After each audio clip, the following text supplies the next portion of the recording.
పొంగనూరు కాన్స్టిట్యున్సీలో పొంగనూరు టౌన్లో 29వ తారీఖున రాత్రి 7:30 గంటలకి ఒక మైనర్ 6 సంవత్సరాల మైనర్ బాలిక అపహరణకు గురవటం మనందరికీ కూడా తెలుసు.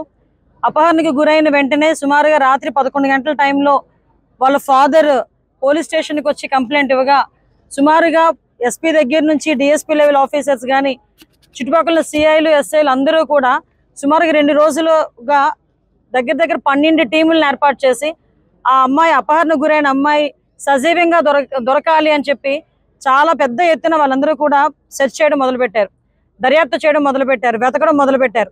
దురదృష్టవశాత్తు 2వ తారీఖున ఉదయం ఇక్కడ మనకి స్టోరేజ్ ట్యాంక్లోని ఆ అమ్మాయి బాధాకరమైన విషయం. నిజంగా ఒక తల్లిదండ్రులకి తీరని శోకం అది. ఆ తల్లిదండ్రులకే కాదండి, చుట్టుపక్కల ఉన్న వాళ్ళు ఎవరైనా, మానవత్వం ఉన్న వాళ్ళు ఎవరైనా కూడా అటువంటి సంఘటనల్ని మనం ఎట్టి పరిస్థితుల్లోనే సపోర్ట్ చేయాల్సిన అవసరం లేదు. ప్రతి ఒక్కరు కూడా బాధపడే పరిస్థితి ఈ రోజు మనకు కనిపించింది. అల్లారు ముద్దుగా పెంచుకున్న 6 సంవత్సరాల పిల్ల బయట ఆడుకుంటా ఉంటే 2 రోజుల తర్వాత ఇంటికి వచ్చిందంటే ఆ తల్లిది కానీ తండ్రి కానీ నిజంగా పడ్డ బాధ వర్ణనాతీతం.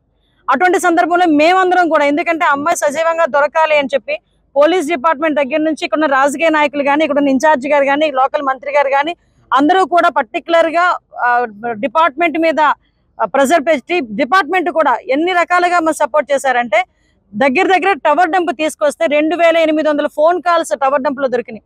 ఆ 2800 ఫోన్ కాల్స్ ని కూడా దగ్గర 10 టీములు సపోర్ట్ చేసినాయి. ఎందుకు ఈ విషయాలన్నీ క్లియర్ గా చెప్తున్నానంటే చాలా ఈజీగా గవర్నమెంట్ మీద ఒక అపవాదం వేయడం బాగా అలవాటు అయిపోయింది. లేదు అనుకుంటే డిపార్ట్మెంట్ మీద ఏదో ఒక రకంగా మాట్లాడడం అలవాటు అయిపోయింది. అపహరణకి గురైంది అని కేసు నమోదు చేసిన మరుక్షణం నుంచి ఆ అమ్మాయి దొరికినంత వరకు కూడా దగ్గర 12 టీములు వర్క్ చేసినాయి, టవర్ డంప్ తీసుకొచ్చారు. వాళ్ళతోనే కాకుండా సామాజిక స్పృహతో ముస్లిం మైనార్టీకి సంబంధించిన మత పెద్దలు కానీ సుమారుగా 100 మందికి పైగా, అదేవిధంగా పొంగనూరులో ఉన్న చాలా మంది పెద్దలందరూ కూడా అన్ని మతాలకు అతీతంగా బయటకు వచ్చి ఆ అమ్మాయి సజీవంగా దొరకాలని చెప్పేసి అందరూ కూడా సెర్చ్ చేయడం మొదలుపెట్టారు, సహకరించారు. దురదృష్టవశాత్తు ఆ అమ్మాయి మనకి సమయం తేలటం నిజంగా చాలా దురదృష్టం. దాన్ని కూడా రాజకీయం చేయడానికి ఈ రోజు బయటకు వచ్చి మాట్లాడే పరిస్థితి. ఆ అమ్మాయి దొరికిన తర్వాత నుంచి నేను కంటిన్యూస్ గా ఎస్పీ గారితో మాట్లాడటం, అఫీషియల్ గా మన సీఎంఓ ఆఫీస్ నుంచి కూడా మాట్లాడటం, మంత్రి గారు కానీ, ఇక్కడ లోకల్ ఇన్ఛార్జి గారు కానీ, ఫరూక్ గారు కానీ అందరూ కూడా కంటిన్యూగా ఏమైంది, ఎంతవరకు వచ్చింది నిందితులను పట్టుకోవడం అంటే ఆ రోజునే ఇంచుమించుగా ఒక 5-6 తీసుకొచ్చి వాళ్ళందరినీ కూడా దర్యాప్తు చేసి ఈ రోజు ఒక 3 అరెస్టు చూపించే పరిస్థితి ఈ రోజు వచ్చాం. ఎందుకంటే ఇది ఒక మైనార్టీకి సంబంధించిన ఇష్యూ, ముస్లిం మైనార్టీకి సంబంధించిన ఇష్యూ, చాలా సెన్సిటివ్ గా ఉండే ఇష్యూ. ఆ సెన్సిటివ్ గా ఉండే ఇష్యూని కూడా విత్ ఇన్ డేస్ లోని ఛేదించి ఈ రోజు ఎవరైతే నిందితులు ఉన్నారో వాళ్ళందరినీ కూడా 3 అరెస్టు చూపించి ఈ రోజు ఆ అమ్మాయికి న్యాయం జరిగేలా ఈ రోజు పోలీస్ డిపార్ట్మెంట్ కానీ గవర్నమెంట్ కానీ ముందుకు వస్తా ఉంటే దాన్ని కూడా రాజకీయం చేయడానికి ఈ రోజు వైఎస్ఆర్సీపీ నాయకులు బయటకు వచ్చి వాళ్ళ గురించి మాట్లాడే పరిస్థితి.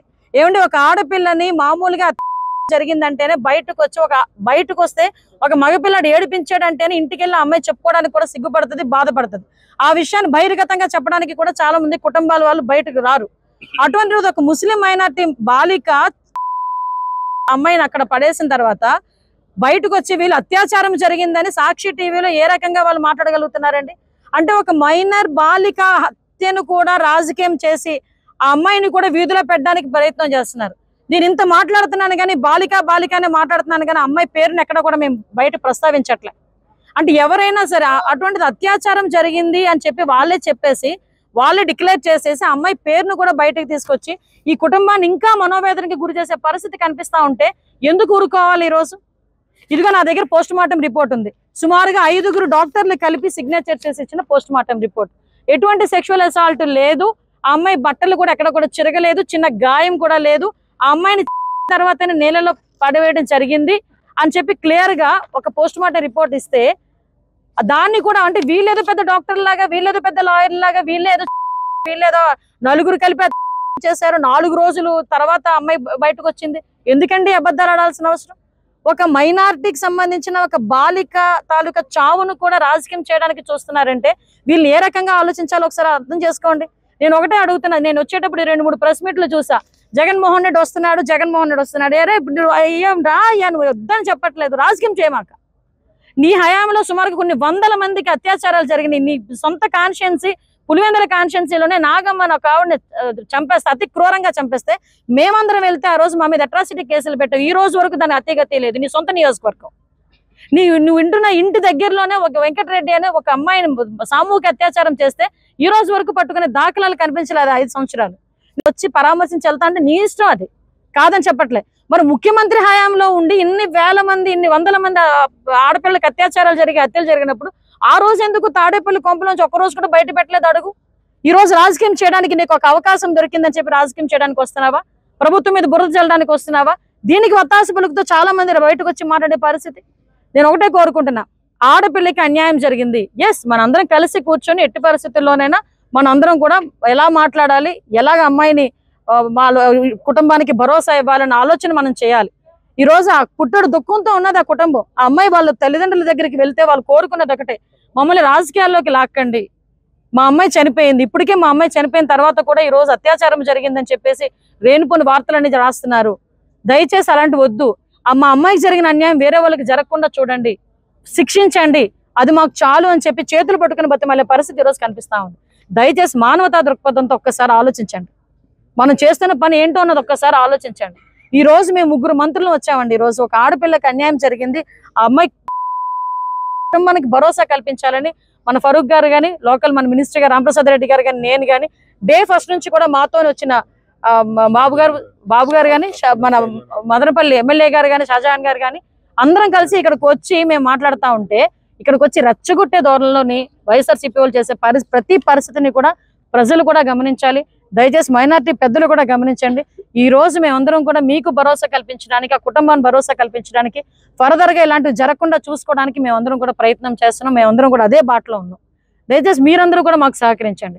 పోలీస్ డిపార్ట్మెంట్ తాలూకా పనితీరును కూడా ఈ విషయంలో మేము ప్రశంసించాలి. ఎందుకంటే 5 రోజులు మేం కాదండి, వీళ్ళు చెప్తున్నారు, ఆ తల్లిదండ్రులు చెప్తున్నారు. డిపార్ట్మెంట్ గారు కంటిన్యూగా ఉన్నారండి, మా దగ్గర ఎంక్వైరీ చేస్తున్నారండి, ఎంక్వైరీ చేసి మాకు సహకరించారండి. మీరు బయటకు వచ్చి నోటుకు వచ్చినట్టు మాట్లాడతారు.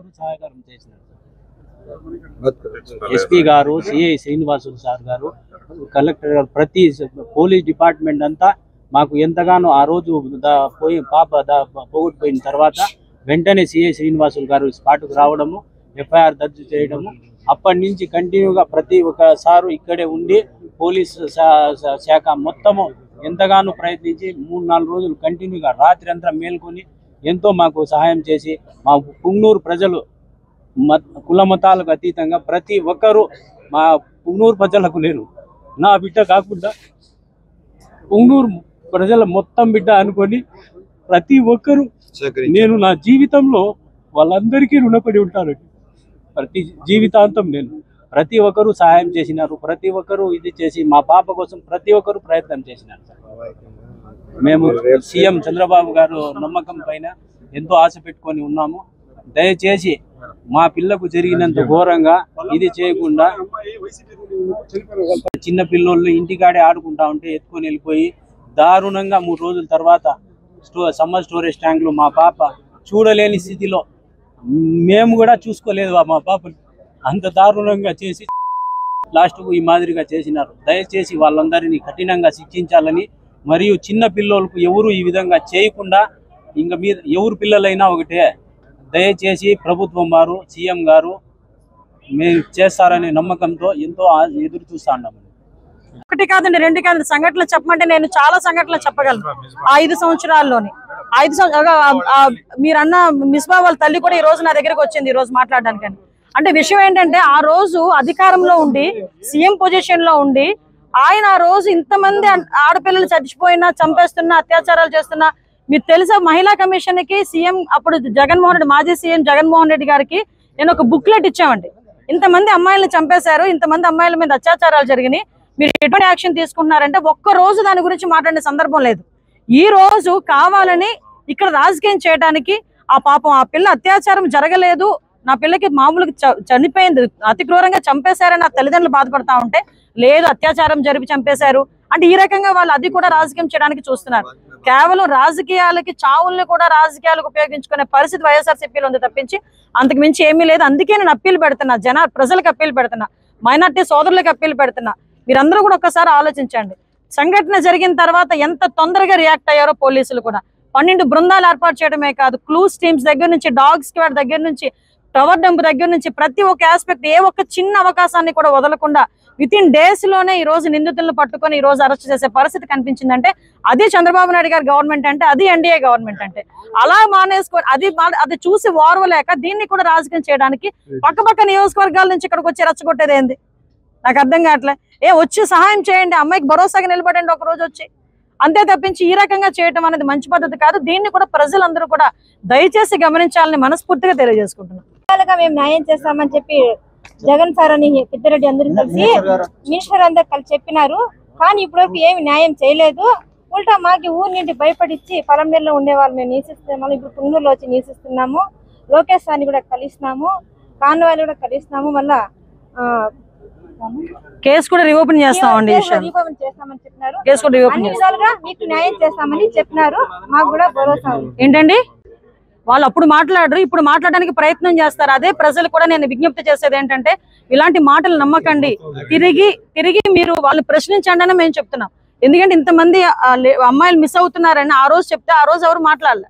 ఈ రోజు ఎక్కడ కూడా అటువంటి సంఘటనలు జరగకుండా, ముఖ్యంగా నేను ఇక్కడికి వచ్చిన తర్వాత ఒక డెమోక్రటిక్ పార్టీకి సంబంధించిన వాళ్ళు కూడా బయటకు వచ్చి, ఈ రోజు కొంతమంది మా ఎమ్మెల్యేలు కూడా కొంతమంది బయటకు వచ్చి ఇక్కడ ఇవన్నీ కూడా విపరీతంగా పెరిగిపోయినాయి, వాటిని కూడా అరికట్టాలని చెప్తే ఎస్పెషల్ మేము దాని మీదే పని మీద ఉన్నాం.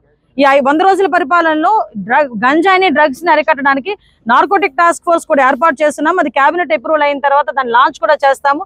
గంజా నిర్మూలించడంలోని మేము ఎట్టి పరిస్థితుల్లోనే ఒక స్టెప్ బ్యాక్ స్టెప్ కూడా మేము వేయట్లే. అట్ ద సేమ్ టైం గంజాలు ఎక్కడైనా సరఫరా జరిగినా, గంజాలు యూజ్ చేసినా కూడా ఇమీడియట్ గా యాక్షన్ తీసుకోండి అని ప్రతి డిపార్ట్మెంట్ వాళ్ళ, పోలీస్ డిపార్ట్మెంట్ వాళ్ళకి ఆదేశాలు కూడా ఇవ్వడం జరిగింది. అటువంటి సంఘటనలు ఏమైనా కనిపించినా దయచేసి ప్రజలు కూడా పోలీస్ డిపార్ట్మెంట్ వాళ్ళకి సహకరించాల్సిందిగా కోరుకుంటున్నాం.